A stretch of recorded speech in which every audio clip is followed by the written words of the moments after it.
Hey, hello there, friends. Good to see you once again. Let me make this very, very quick. I suspect that by now you've seen this video trending on social media, probably TikTok or some other social media platform. There's so many social media platforms these days. My name is Marvin once again. Thanks for joining me. I appreciate your company. Let's rush into this. Please do not prejudge or go ahead of yourself with regards to what I might have to say. I want you to watch this video again, even if you've seen it, because there's some very, very, very serious things that this man has said that I want to echo and kind of explain in broader terms and just really help you understand how these things apply to you as a person. Because personally, I've been advocating that every single person on planet Earth should become an advocate, an anti-racism advocate. And this guy has laid out why this is extremely important. But I want to start by you having a look and listening very, very carefully to what this white man says about racism and how he feels himself. And also, it's important for you to listen to this because personally, one of the things I've said in the past, I don't know if you've come across any video that I've done where I said this, that in the near future, white people are going to need a shoulder to lean on. You are that shoulder to lean on that might be the only one available to them. They're going to need a lot of emotional support, and you and I have to be there for them. So this isn't just about black people, this is about every other race. Please watch this, take it very, very seriously, and see how you can be helpful to the situation. Watch this and I'll come back. I want to address my anger on social media recently and why I feel like nothing matters and why I don't care about how I talk to people, how literally, I feel right now in this moment, nothing matters. And if you care to understand what's in my head and why I'm acting this way before you start calling me crazy and unhinged, I'll explain.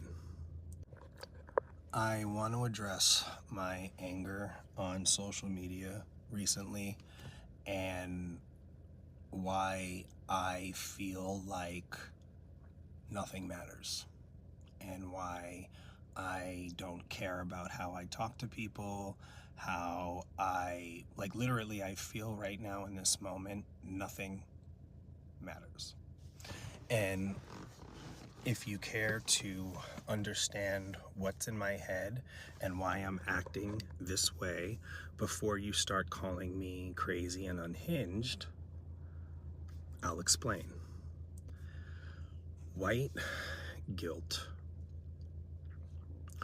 I first experienced white guilt when I was in middle school watching The Color Purple with my classmates. And I realize now that going to school in Teaneck, New Jersey was such a unique experience for white people in this country because of its rich diversity, ethnically, racially. And really, in terms of money, I mean, we had $1 million homes, and then we also had project housing. So yeah, Teaneck was a really good microcosm for the world. And I realized how unique that experience was.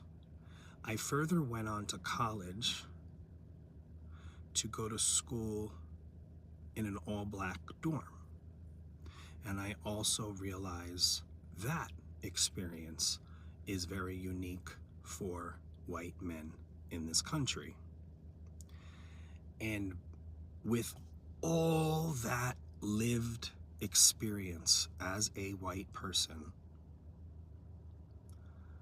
I still had racist thoughts without knowing it, because they were not KKK thoughts. They were more like assumptions, judgments. I considered myself a good person. But I did not do the deconstruction of white supremacy to understand that things that I was thinking is due to the systems around me. So when BLM happened, I took anti-racism very, very seriously. I literally took a online Zoom class for 6 weeks with tons of reading. And my anger comes from white guilt today in 2024, that white people still choose ignorance, still choose racism. And the reason why I said it's not Democrat, not Republican, and wait, before you guys go nuts, wait. Racism is not exclusive to only Republicans. They are just outward about it. They are just, yeah. But the Democrats, we are racist too. We just dress it up better. Case in point, there was a white Democrat who calls herself a feminist, and in her comments to one of my recent posts, she said something to the effect of, racism isn't even going to be a problem anymore because white people aren't reproducing and we will be done by 2040. That's what she wrote on my page. Not one of you called her out for that, by the way.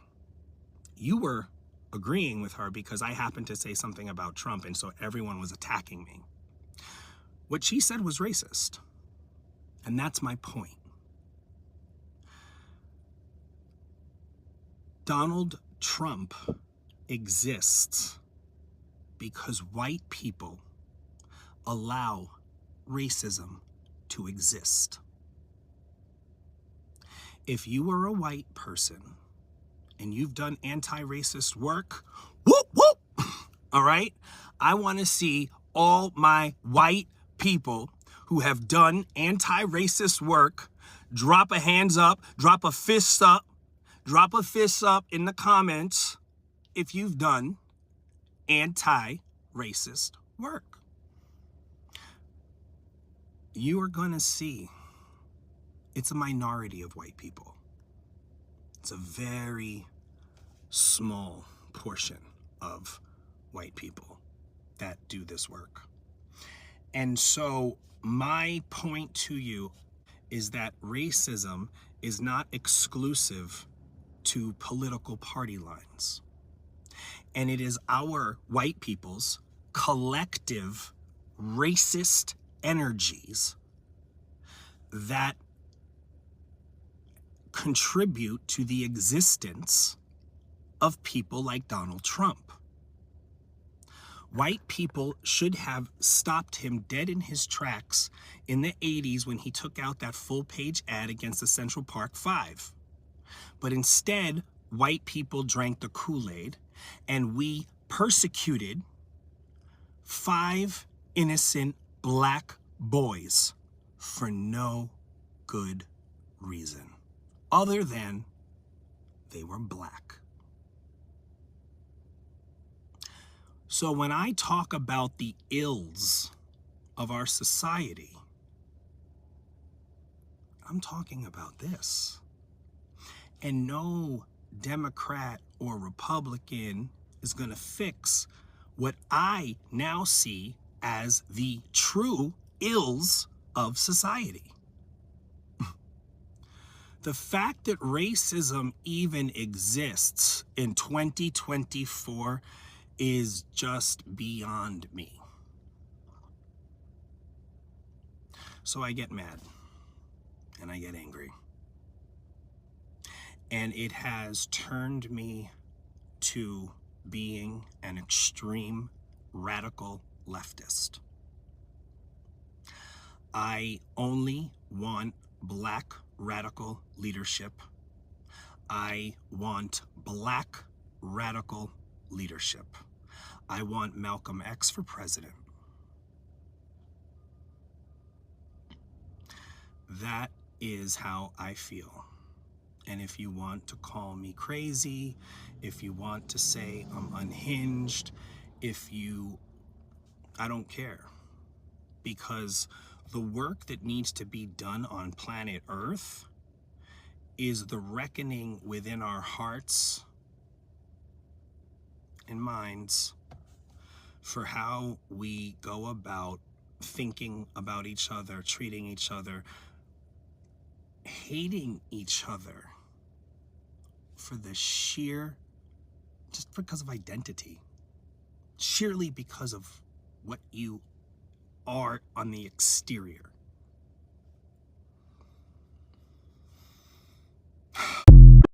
All right, so after seeing that, I want to echo this. I want to emphasize this.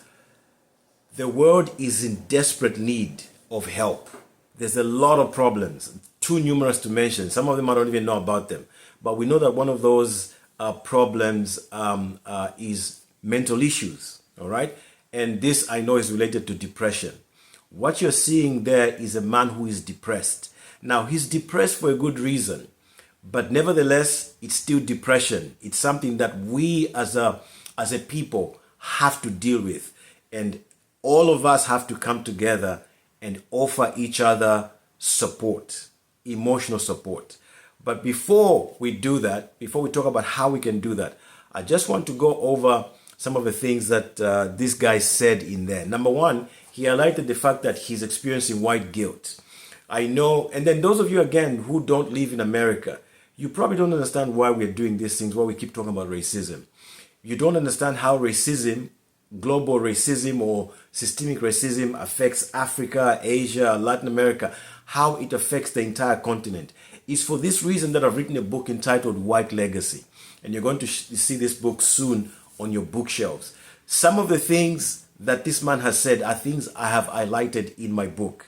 Talked about white guilt, which is the first point that he mentioned in there, that he's speaking from a point of view of white guilt. This white guilt is going to increase. Now, I can't say whether it's a good thing or not, but it's going to produce the results of what many other people in the past have been trying to achieve. People like Malcolm X, and you're going to hear at the end, he talks about, you heard, he talked about Malcolm X at the end. People ignored Malcolm X, bashed him and all of that. Few people understood what he was trying to say. But one of the things that he was trying to say was that black people are the ones that have the recipe for global peace. That's essentially what he was saying. Again, we don't have time to break down all of those things, but I pray that you will take time yourself to try to understand how this really applies. So he talks about white guilt, and then he also talks about how he says we had $1 million houses. And this again shows you that, you see, even the wealth that white people have accrued or acquired from racism, from systemic racism, from destroying other people's establishments or corporations or existences to be able to profit themselves, even that money can't save them from the things that are going to come, from the judgment that is going to come. And that guilt is a part of the judgment that is now coming upon us. And this judgment is going to produce two things.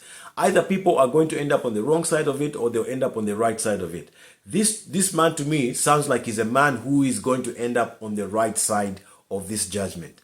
He realizes as a white person, we've messed up and we need to make up. I wish this guy well. I really, really, really, really wish this guy well. My thoughts go out for him because he's going on the right side of judgment. He's trying to find himself on the right side of the balance of life, if I can put it that way. He wants to be on the right side. He wants to be on the side that is bringing healing, which we all need. And I've said before in some of my video presentations that racism hurts all of us. It doesn't just hurt black people. It hurts everyone. Some of us are hurt in ways that we don't even know. And we'll be finding out as things continue to unfold. We're finding out, oh, this is how racism has affected me. I thought I was hurting a black person, calling them monkey and all of that. But this is how it has affected me and affected the environment that I live in. The third thing that he said is, he realized he had racist thoughts, but he didn't regard himself a racist because his thoughts were not KKK. He was not as radical as the KKK. It was just a different form. He reminds me of the book by Daniel, which is White Awake, where he talks about how God confronted him that he was racist, but he didn't know. And you need to read that book. And then also, he talks about how he has been a product of the environment, the systems around. And a lot of people don't see these systems. And those of you in Africa, again, you might not really see this because you haven't lived in the environment where these things are active and alive on a daily basis. But you live in an environment there where people don't have to call each other black, brown, and all these things. So there's a little less awareness over there. But over here, my God, you see it every day. You feel it every day. But then again, those of us that are outside of America or outside Europe where there's a lot of racism, we may not really see how these things have impacted the entire world. But I hope that through the things that we share and we speak, you'll be able to see that and realize how that you are a part of this change that the world needs to see. Also, he talks about, he asked a serious question to white people, say, how many of you have done anti-racism activism? How many? And he gives an answer that he says extremely few. And it's true. Many white people just don't care. They don't, and the reason they don't care is they don't realize how this is going to come back to bite them. They don't realize how this eventually is going to come back to bite them. So, and then he talks about his anger coming from guilt because white people choose to be ignorant about what this problem is and how it affects other people, how it destroys other people, and what so on, and so on. So this also is an important point to note here. The fact that he now has anger. You know, in my upcoming book, White Legacy, I actually describe this aspect of anger that is going to come, that is going to start manifesting more and more among white people, because more white people are going to realize that they've been cheated, they've been taken by force to partake in a system that is not profitable for humanity. And I describe this in my book, White Legacy, as white people having been taken hostage. The Bible talks about how the devil can take a human being or the mind of a person hostage, to hold him hostage to start to do his will. And I feel like so many white people have been taken hostage by systemic racism. They were born into this environment, initiated into it, taught things by their parents and their schooling system and all the systems that you talked about around us to become racist without even knowing it. And then they realize this has actually hurt me. It has destroyed me. It is destroying white people. And so this is where this anger comes from. Essentially, he's saying, why have we done this to ourselves? We thought we were destroying black people, but now I'm realizing we've been destroying ourselves as white people. That's where this anger comes from. And more people need to react this way. Get angry at racism and say enough is enough. It's time to move forward as a people. Another thing that he says that somebody, you know, he talked about a post that he put up and then people were shooting him down, although some were standing with him. But he talked about somebody who put up a post that said racism won't be a problem because white people will be no more by 2024, something like that, because they're not reproducing. Now, I've heard a lot of these stories about the reproduction among white people going down for quite a number of reasons, but these are stories that have been trending even on social media. I've heard them even in private circles. People have come up to me and told me, you know, that there's such a serious talk that reproduction among white people, for some reason, in Europe, in America, it has gone down. In America, it's expected, it is anticipated that the white people are going to be a minority very, very, very soon. So this talk seems to be very, very real. I don't know what the proof is, but it looks like this is very real. So he talks about this person who posted that comment on his post. And he talks about how people never reacted to that because it was a racist post, but nobody reacted to that. They were instead reacting to him challenging white people to become anti-racism activists. So it was the other way around.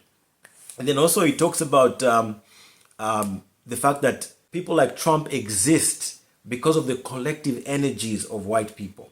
Again, this is something very, very important for us to know.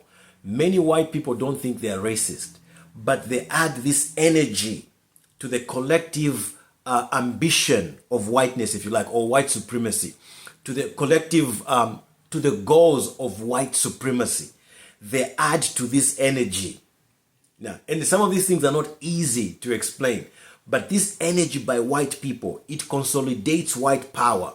And another way that white people consolidate this white power is through the election system, through voting. They vote for white people. Many white people vote for white people because they want white people to rule. But still, it still doesn't make white people realize that they're actually being racist, because they want white people to continue to rule and dominate the world, but don't think that it's racism. It's very, very interesting when you look at it that way. One of the things that touched me the most is when he said, in 2024, we're still talking about racism. Because even I find that unbelievable. 2024, we are still talking about racism. You know, racism can end. And I've said this before. It's very easy to end racism. Leaders in the West in particular, because the West is the hub of white supremacy, Europe and America, Canada, and so on. It's very easy to end racism. All these leaders need to do is come together, address the whole world and say, look, this whole theory of white people or whiteness or the white race is bogus. It's false. It was designed to help white people have dominance and control over the world. It's time to throw it away. Nobody is white, nobody is black. The race theory is false. There are no races. There are no 7, 8, 4, whatever number of races there are. There isn't. There's only one race, and that's a human race. So we need to stop calling anybody black, anybody white, anybody green, anybody yellow, anybody olive or orange, whatever it is. That needs to stop immediately. If these leaders did that, racism would end, because nobody would ever think of anybody as white. So nobody would be expecting vengeance, because nobody's white. Nobody would be expecting reverse racism, because nobody's white. Nobody's black. Nobody's brown. Everybody is just a human being, a member of the human race. That's how easy it is to stop racism. But these leaders, they don't want to stop racism. They don't want to, because they are benefiting from the racism. But at the end of the day, they are hurting so many people, not just black people, not just Latino people, not just Indians. They are also hurting their own white people like this man. And there are going to be a lot more white people like him who are realizing our own white people, our forefathers who initiated this system, they have taken us hostage. They have held us hostage for centuries. And that pain will become real in their lives, because they've been forced to hate people for no reason. He mentioned, how can you hate somebody simply because of what they look like on the outside? And this is what white people have been made to do by their white patriarchs, forefathers, founders of civilizations. This is what has happened. And so what white people need, and this is what I've been appealing to white people for months now, as I talk to people on the ground here in the US and other places, is to become an advocate. That we stop calling people black, white, brown, whatever else. Stop it. That's the only way to stop racism. But is it going to stop? It won't. Because even when he talked about this person who posted this on his social media platform saying, well, racism is going to be no more because white people will be no more. So it's like there are white people who are committed to remain racist till they die. And it's hard to comprehend. It's hard to comprehend. And so personally, the way I look at the world right now is the only white people that are going to become a part of all other races and live in unity as one race are people like him that can reckon with this, that can go into true reconciliation. He talked in the end about how we need to think of other people as human beings and just be able to connect, treat each other well. That's what this world desperately needs. And more white people like him are needed in the world. And those kinds of white people are the white people that are going to successfully integrate with everybody else and just live at peace and harmony, as we all would like to have it. But unfortunately, so many white people are going to refuse to give up this racism. So my appeal to the rest, those of you white people that truly want a world of peace, the path that this man has taken is the path that you have to take.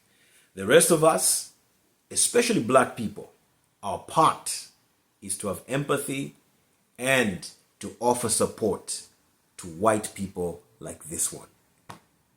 And I feel for this guy, I stand with him, and I really hope that he is going to come to himself and see himself as a valuable person, because he said nothing matters. I hope that he will go through the change that he needs to go through and be able to see that there are things that matter despite what has happened. Despite what has happened. There's a segment in my book that's coming up, White Legacy, where I talk about this reconciliation. And in the future, you will hear me talk more and more about it. In my book, I actually call it reconciliation. It's a reconciliation of races. That has to happen if the world is ever going to see peace. And I like the fact that he ends by saying, I only want radical black leadership. To me, that doesn't surprise me. It's something that I expect to happen in the world, because in my own belief, only black people can make this world a place of peace and unity. I've explained reasons in the past, and I'll continue to bring out those reasons even much more. But that's what I believe. And this man has confirmed. He happens to be one of several people, white people, that have been confirming what I suspect. And so it's really humbling to find that there are white people out there who are beginning to realize only black people are going to make this place a heaven on earth for every single person. Why? Because black people don't want to kill anyone. Black people don't want revenge. Black people don't discriminate against any other race. They're the only ones who don't discriminate against anybody. Because that God nature is in them. They accept anyone. They support anyone, can live with anyone, and love everyone. And that's what this world needs. I wish this guy well. I wish him the best. And I pray that he has people around him, black people, people of all races, giving him emotional support and telling him it's going to be okay. I'll see you on the next one. Let me hear your comments and we'll keep talking. Have a good one for now. Bye-bye.